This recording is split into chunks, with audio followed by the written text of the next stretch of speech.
My fiancé said, if you're really devoted to me, put the house in my name. I said, then you don't know what devotion is. I said it at dinner and left her there. By sunrise, her sister was calling, her mother was texting, and she was outside my condo begging me not to end everything. Original post: I'm Evan, 35, and until 7 weeks ago I was supposed to be getting married. My fiancée was Brianna, 32. We'd been together a little over 4 years, engaged for 9 months, and for most of that time, I honestly thought I had found the person I was going to build a life with. I live in Tampa.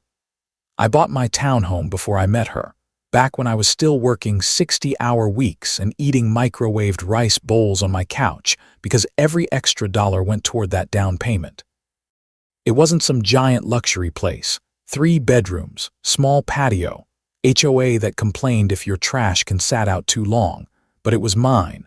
I put $41,000 down on it. I refinished the cabinets myself, painted every room myself, built the shelving in the office myself, and I was devoted to Brianna. Genuinely. I was the guy who drove across town at 1030 on a Tuesday because her tire pressure light came on, and she didn't want to stop at a gas station alone. I was the guy who remembered which creamer she liked, which pharmacy gave her trouble, which week her mother's rent was due when Brianna was covering it for her. I sat through bridal expo nonsense without complaining. I spent one entire Saturday comparing chair linens with her and her friend Madison, smiling like that was a normal use of a beautiful Florida afternoon. That's why what happened felt so insulting. Not because she questioned my love, because she ignored everything I had already done and decided devotion only counted if I signed something over.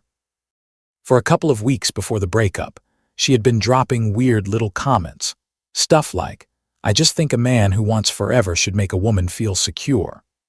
Or, marriage is about trust, so why do people get so weird about ownership? I thought it was pre-wedding nerves. Her friend had gone through an ugly divorce in Raleigh and Brianna was suddenly consuming all this content online about women protecting themselves. Which fine, prenups exist, honest conversations exist, insurance exists, but that wasn't what she wanted. She wanted my house in her name, not ours, hers. She first floated it while we were sitting at my kitchen island with takeout containers open and a spreadsheet of wedding costs on my laptop. I actually laughed because I thought she was kidding. She didn't laugh back. She said, no, seriously, before we get married, I think you should transfer the property to me, or at least put it fully in my name and we can revisit it later when everything feels stable. I stared at her for a second, then asked why in the world I would do that. Her answer was basically a TED talk in manipulation. If you love me, you won't want me to ever feel vulnerable. If you're planning to be my husband, then why would you hold something over me? If I'm your person, why are you protecting yourself from me? I told her I wasn't protecting myself from her. I was protecting the house I bought years before I met her. She got quiet after that. Too quiet. That kind of quiet that isn't peace. Just the loading screen before the next argument. The actual breakup happened at dinner 4 nights later. We were at a little Italian place in Hyde Park because she wanted to go over the final guest count. I remember the waiter had just set down the bread basket. I remember the air conditioner above our table was too cold. I remember because everything after that snapped into focus. She pulled out her phone, opened a note app, and started reading from something she had clearly rehearsed. She said she had spent a lot of time thinking about devotion and sacrifice and what marriage should look like. Then she said, very calmly, if you're really devoted to me, put the house in my name before the wedding. That will tell me you mean your vows before you say them. I asked if she was serious. She said completely serious. Then added the line that ended us, if you can't do one thing that big for me, then maybe you're not ready to love someone the right way. That was it. I didn't yell, didn't slam my hands on the table, didn't do the whole public scene thing. I just sat back, looked at her, and realized something I should have realized sooner. She wasn't asking for reassurance. She was asking for leverage, so I told her, then you don't know what devotion is. She blinked like I had switched languages. I set my napkin down, put enough cash on the table to cover my half and the appetizer, and stood up. She said, "Evan, sit down, don't be dramatic." I said, "I'm not being dramatic. The wedding is off. Pick up your things Sunday." Then I left. On the drive home, she called 6 times. I let it ring. Then came the texts, "You are overreacting. I was trying to have an adult conversation, so you're just throwing us away, really mature. Don't do anything stupid, I'm coming over." She never actually moved fully into my place. She stayed there most nights, had clothes in the guest room closet, skincare in my bathroom, a drawer in the kitchen, a key, a garage app, and enough decorative junk around the house that it looked like she had a lease when she didn't. Her apartment lease in St. Pete still had 3 months left because she kept saying she wanted overlap before marriage. That decision saved me. I got home, disabled her garage access, changed the smart lock code, and started packing. Not angrily, methodically. Dresses into garment bags, shoes boxed, makeup in zip pouches, curling iron wrapped. The framed engagement photo from my entry table got turned face down and slid into one of the bins. I packed the bridal magazines too. All of it, 3 storage tubs, 2 suitcases, 1 garment bag, a small box just for the wedding planner binder, guest list printouts, and sample invitation cards. I stacked everything neatly inside the front hallway and texted her once, "The wedding is canceled. Your things are safe. Come Sunday at 2 p.m. with Madison or your mother and pick them up." Then I called the venue, the florist, and the travel portal where I had booked the honeymoon deposit. I lost $2,800 on the venue and $640 on a non-refundable flight credit. Expensive lesson. Still cheaper than what would have happened if I married her. I slept 6 uninterrupted hours that night. That should have told me everything. Update 1, 4 days later, Sunday was chaos. Predictably, Brianna didn't come alone. She brought Madison, her older sister, and all the energy of someone who thought she was arriving to negotiate, not collect belongings. I watched them on the Ring camera first because I wasn't opening the door blind. Brianna had on a white sundress like she was auditioning for Innocent Fiancée of the Year. Madison was carrying a giant iced coffee and a face that already looked ready to argue. I opened the door, kept the storm door latched, and said hi. Calm, normal. Brianna immediately launched into it. "Evan, can we please just talk like adults?" This got way bigger than it needed to. I told her her things were in the hallway, exactly where I said they'd be. Madison cut in and said, "You're really ending a 4-year relationship over one conversation." I said no. I was ending it over what the conversation revealed. That annoyed Brianna more than if I had insulted her. There's something about being calm that makes manipulative people short-circuit. She kept trying to reframe it. She said she wasn't asking for ownership, just commitment. She said women needed security. She said every man in a serious relationship should be willing to prove devotion in a tangible way. I said, "Brianna, devotion is showing up, being honest, building together. It is not me signing away an asset I bought before I met you because you decided love needs paperwork in your favor." Madison rolled her eyes and muttered, "Wow." Brianna started crying instantly. Not soft crying, strategic crying. The kind with pauses to see whether it's landing. I still didn't raise my voice. I carried out the tubs one by one, set them on the porch, handed over the garment bag, then the wedding binder. When I passed her the binder, she actually looked offended. She said, "So that's it, all our plans in a box." I said, "You ended the plans when you made the house the price of admission." She tried another angle, asked for the ring back in this tone that implied she was magnanimously allowing me closure. I had never given her some giant diamond. It was a modest ring I bought with cash and a stupid amount of joy. She pulled it off dramatically and held it out like I should feel crushed. I said, "Just put it in the box." She did. Then came the first wave of flying monkeys. Madison texted me an hour later from a number I hadn't blocked yet. "You're making the biggest mistake of your life over your ego." Brianna's devastated. "A house is just a house." I replied once to you maybe. To me, it was years of work before she ever showed up. "Don't contact me again." That night, Brianna emailed me a 4-page message titled, "What Devotion Means to Me." I wish I were kidding. It read like a mix between a sermon, a contract dispute, and a lifestyle blog. She wrote that masculine love was supposed to provide sanctuary, that a truly devoted man makes his woman feel impossible to discard. That my refusal told her I viewed marriage as ownership, which was rich, considering she was the one asking to own something that wasn't hers. I didn't answer.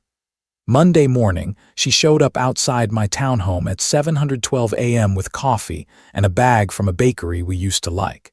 She stood there on the porch for 20 minutes. Ring footage caught her trying the old lock code twice. Then she sat on the top step and typed on her phone. 3 minutes later, my mother called. Now, my mother is one of those women who can say absolutely brutal things in a voice that sounds like she's reading a cookbook. She asked me what was going on.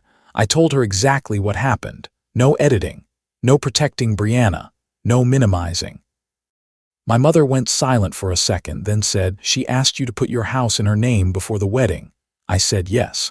My mother said, "Oh, absolutely not." Then she added, for flavor, "If that girl wants property, she can buy property. Don't you dare apologize for having common sense." Unexpected ally number 1, locked in. About 2 hours later, Brianna's mother, Sharon, called me too. I almost didn't answer, but I'm glad I did. She sounded embarrassed, truly embarrassed. She said Brianna had told the family I panicked during a financial conversation and called off the wedding because I had trust issues. Sharon said Madison told a different version. She wanted mine, so I gave it to her. When I got to the line about the house in her name, Sharon exhaled like someone had just turned on a light in a room she didn't want to inspect too closely. Then she said, "Evan, I'm sorry. That was inappropriate. You don't transfer a home to prove devotion." I thanked her. She said she'd speak to Brianna. I never forgot that call. Of course, it didn't stop anything. By Tuesday, Brianna had contacted the wedding planner and told her there was a temporary communication issue between us and not to cancel vendor holds yet. Good try. The planner called me because thankfully every contract was under my email. I forwarded screenshots, confirmed everything was canceled, changed the vendor passwords, and ate another batch of cancellation fees. Total damage by then, $4130. Still cheaper than a divorce. And while all this was happening, I noticed something strange. I was sleeping better. My chest wasn't tight all the time. I wasn't checking my phone to gauge someone else's mood before speaking. I went to work, handled my accounts, came home, sat in my own living room, and it felt like the place belonged to me again. That peace made her even angrier. Update 2. About 3 weeks later, things escalated fast after the quiet didn't break me. The first stunt came at my office. I work in operations for a regional logistics company. Not glamorous, just a lot of schedules, freight coordination, driver headaches, and clients who think ASAP is a complete sentence. It pays well though, and 2 weeks after the breakup, I was being considered for a senior manager slot because my director was moving to Dallas. Brianna knew that. She also knew I hate scenes at work, so naturally she showed up there. Reception called upstairs and said there was a woman in the lobby asking for me. She says she's your fiancée and she needs you to sign a personal document.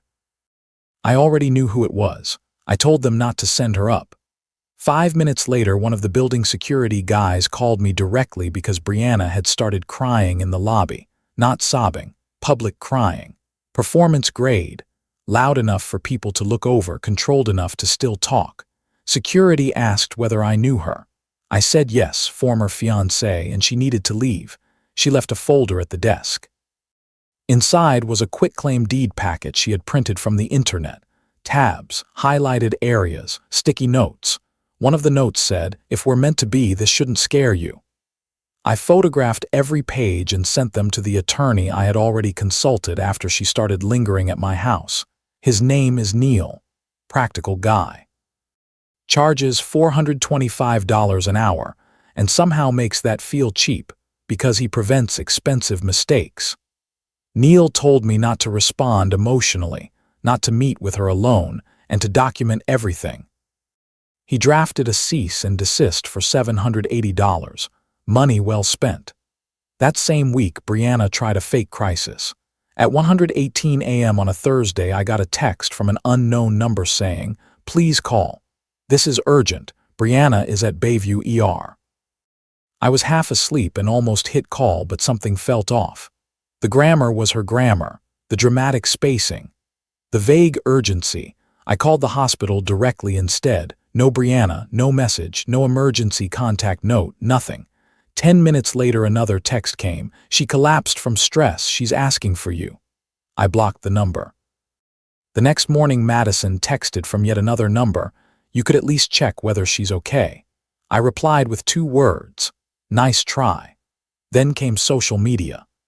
Brianna posted one of those carefully filtered crying selfies where the caption sounds deep until you realize it's just blame in cursive. Something about how women who ask for devotion are always labeled difficult by men who fear accountability. Then another post about surviving emotional abandonment. Her friends piled in. "So sorry, babe. Men are terrified of strong women.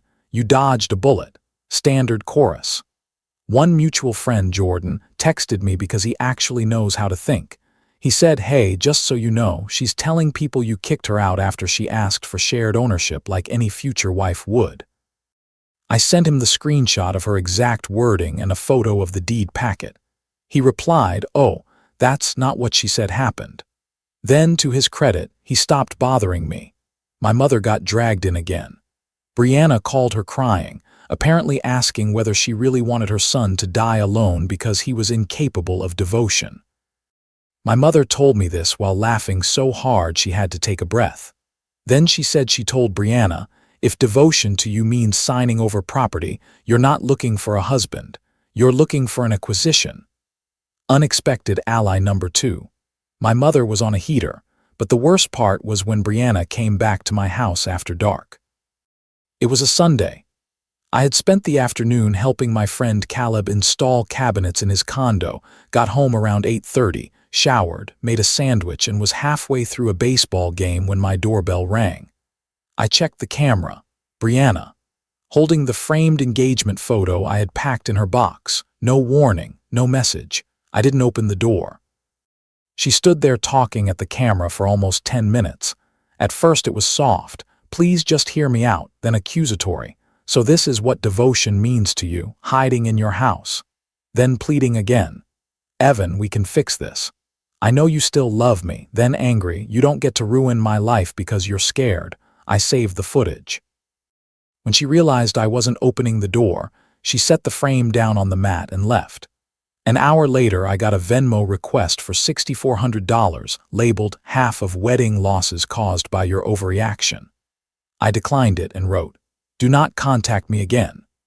The next morning, Neil filed the cease and desist and told me if she appeared again after receiving it, we would move to petition for a protective order. That was also the week my promotion came through. Senior Operations Manager, 9% raise, better bonus structure, bigger office with a window that looked out over absolutely nothing beautiful, but it was still a window. Funny how much life improves when chaos loses access to your front door. And because apparently timing enjoys irony, that same Friday I went out with a woman named Lee. Not some dramatic rebound from the internet. Just someone Caleb had been trying to set me up with for months. She worked in physical therapy, had a dry sense of humor, and when I told her I'd had a rough breakup, she didn't ask invasive questions or try to perform empathy.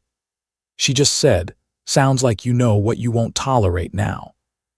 That was the most attractive sentence I had heard in a long time.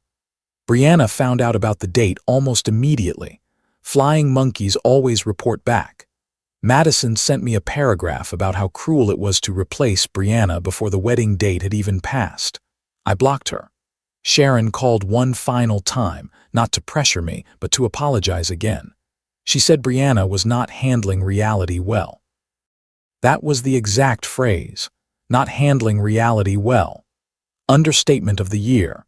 Final update, about 2 months later, the hearing was 3 weeks after the cease and desist. What finally pushed it there was not the posts, not the deed packet, not the fake hospital trick. It was the office incident followed by the nighttime visit to my townhome after formal notice to stop contact. Neil said the pattern mattered more than any single event. Repeated unwanted contact, third-party pressure, attempts to force in-person interaction. Document everything, let the pattern tell the story. So I did. I showed up at the courthouse with a binder that made me feel like I was presenting a quarterly report on human nonsense. Screenshots of the original demand. Email from what devotion means to me. Photos of the deed packet. Ring footage stills with timestamps. Building security statement from my office. Venmo request. Unknown number hospital texts. Madison's messages. My mother even wrote a short statement after Brianna contacted her again from a new number 2 days before the hearing. Brianna walked in wearing a navy dress and a cardigan like she was about to lead a prayer circle. Whole image completely different. Quiet hair. Minimal makeup. Fragile expression. Madison was there too, along with some attorney she must have found last minute because he looked annoyed to be alive. Her side tried to soften everything. Said emotions were high because a wedding had ended unexpectedly. Said Brianna was seeking closure and reimbursement after a painful misunderstanding about premarital security. They kept using phrases like miscommunication and emotional distress. My favorite was when her attorney said my client was simply attempting to understand whether the relationship could be repaired. Neil didn't even blink. He just slid copies of the deed packet and ring screenshots forward. Then the judge asked Brianna directly whether she had requested that I transfer the townhome into her sole name before the marriage.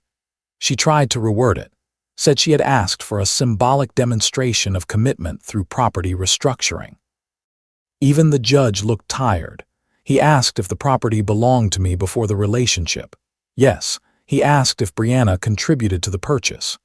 No, he asked if she continued contact after being asked to stop. Yes, but he asked if she showed up at my workplace after the breakup. Yes, but he asked if she came to my house at night after counsel sent formal notice. Silence. Then yes, that was basically the hearing. The protective order was granted for 1 year. No contact. No appearing at my workplace or home. No using third parties to contact me except through counsel about any remaining wedding reimbursement issue, which there wasn't because every contract clearly showed what each person had paid. Brianna had covered the photographer deposit and kept that battle to herself after Neil reminded her I could counter with the venue losses and documented harassment. Funny how quickly people rediscover perspective when paper trails enter the chat. After court, Madison gave me the kind of look people reserve for whether they can't control. Brianna cried in the hallway. Real tears that time, I think. But by then it didn't matter. I wasn't angry anymore. Just done. A month after that, Jordan texted me again. Apparently Brianna had shifted her online narrative from abandoned fiancée to survivor of narcissistic emotional abuse. That seems to be the modern rebrand whenever consequences show up. Sharon, meanwhile, sent my mother flowers for being honest when it counted. My mother loved that. The rest of my life got pleasantly boring. Lee and I kept seeing each other. Slowly. Like adults. No tests, no traps, no speeches about devotion. We went to a Rays game, got Cuban sandwiches after, and spent an entire Sunday assembling patio furniture without anyone trying to turn it into a symbolic referendum on love. I cannot explain how peaceful that felt. Work got busier in a good way, the promotion stuck. My bonus beat projection. I finally redid the guest room into a real office instead of the half-bridal storage room it had become. The decorative trays vanished. So did the throw pillows that were apparently only for looking at. I kept the house, kept my routines, kept my sanity. And I kept thinking about that word, devotion. Because Brianna used it like a weapon. Like a man wasn't devoted unless he was willing to make himself vulnerable in the exact way that benefited her. Never mind the rides, the planning, the time, the patience, the practical love. Never mind the years of consistency. Never mind all the ways I had already shown up. To her, devotion only counted if it transferred power. That's not devotion. That's surrender with nicer branding. Real devotion is mutual. It's steady. It doesn't demand you sign away your foundation to prove you care. It builds. It protects both people. It doesn't make one person smaller so the other feels safer. And the moment I understood that, the breakup stopped feeling tragic and started feeling necessary. Best decision I made all year. If you've ever dealt with someone testing your love by demanding something extreme, tell me in the comments whether you faced something similar or what you think I should have done differently. Subscribe, like, and share if this story hit home, and let me know your opinion below.